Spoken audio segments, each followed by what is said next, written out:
క్రీస్తునాథుని యందు ప్రియమైన సహోదరి సహోదరులారా, 4వ సామాన్య శుక్రవారపు ధ్యానాంశానికి మిమ్మల్ని అందరినీ కూడా ప్రేమపూర్వకంగా ఆహ్వానిస్తున్నాను. నేడు మనం ధ్యానించబోయే అంశం తోటివారి హెచ్చరికలను ఆలకించు, వివాహ బంధంలో బలపడు. నేటి సువార్తను మార్కు సువార్త 6వ అధ్యాయము 14వ వచనం నుండి 29వ వచనంలో మనము పునీత బప్తిస్మ యోహాను గారి శిరచ్ఛేదనము గురించి చూస్తాము.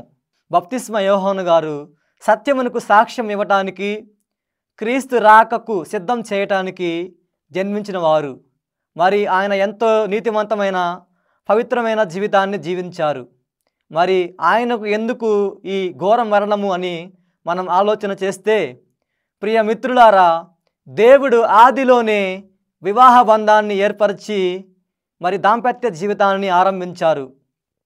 స్త్రీ పురుషులిద్దరూ కూడా ఒకరిని ఒకరు ప్రేమించుకుంటూ, గౌరవించుకుంటూ తమకు కలిగిన సంతానాన్ని దైవ జ్ఞానంలో పెంచటమే వారి బాధ్యత. కానీ మనిషి తన స్వార్థానికి గురై మరి అవినీతి, అన్యాయము, దౌర్జన్యము, మోహము అను వాటితో స్నేహం చేయటం ప్రారంభించాడు. ఇదే విషయాన్ని పునీత పౌలు గారు గలతీయులకు రాసినటువంటి లేఖ 5వ అధ్యాయము 19వ వచనం నుండి 22వ వచనం వరకు చక్కగా వివరించారు. మరి నేటి సువార్తలో కూడా ఇదే మనకు కనబడుతుంది. హెరోదు రాజు తన భార్యకు విడాకులు ఇచ్చి తన తమ్ముడి భార్య అయిన హెరోదియాను పెండ్లి చేసుకున్నాడు. మరి అలా పెండ్లి చేసుకోవటం ఆనాటి యూదా చట్టానికి విరుద్ధము. అంతేకాకుండా ఒక రాజుగా ఆయన ఎంతో ఆదర్శవంతమైన జీవితాన్ని జీవించాలి. మరి అలా జీవించకుండా తన తమ్ముడి భార్యను వివాహం చేసుకున్నాడు. అందుకే పునీత యోహాను గారు రాజును ఉద్దేశించి, రాజా, మీరు చేసేది తప్పు అని హెచ్చరికలు చేశాడు. దానికి ఫలితంగా హెరోదు రాజు మరి యోహాను గారిని బంధించి చెరసాలలో వేయించాడు. ఇక హెరోదియా అయితే ఏకంగా చంపాలని కుట్ర పన్నింది. తన పన్నాగాన్ని హెరోదు రాజు పుట్టినరోజున హెరోదియా నెరవేర్చుకుంది. హెరోదు రాజు పుట్టినరోజున మరి హెరోదియా కూతురు చక్కగా నాట్యం చేసి రాజుకు మరి సంతోషాన్ని కలిగించింది. ఆ సంతోషంలో రాజు ఆ చిన్నారి బిడ్డకు ఏమి కావాలో కోరుకో అన్నప్పుడు ఆ చిన్నారి బిడ్డ తల్లి కోరిక మేరకు యోహాను తలను కానుకగా ఇమ్మంది. చూసారా ప్రియ మిత్రులారా, ఒక్క హెరోదు రాజు స్వార్థం వల్ల మరి తన తమ్ముడి దాంపత్య జీవితం నాశనమైంది.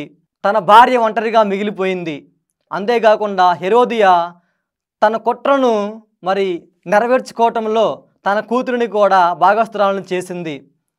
మనం కూడా అనేక సార్లు తప్పుదారిలో నడుస్తున్నప్పుడు మన స్నేహితులు లేక మన పొరుగువారు మనల్ని సరిచేస్తూ ఉంటారు.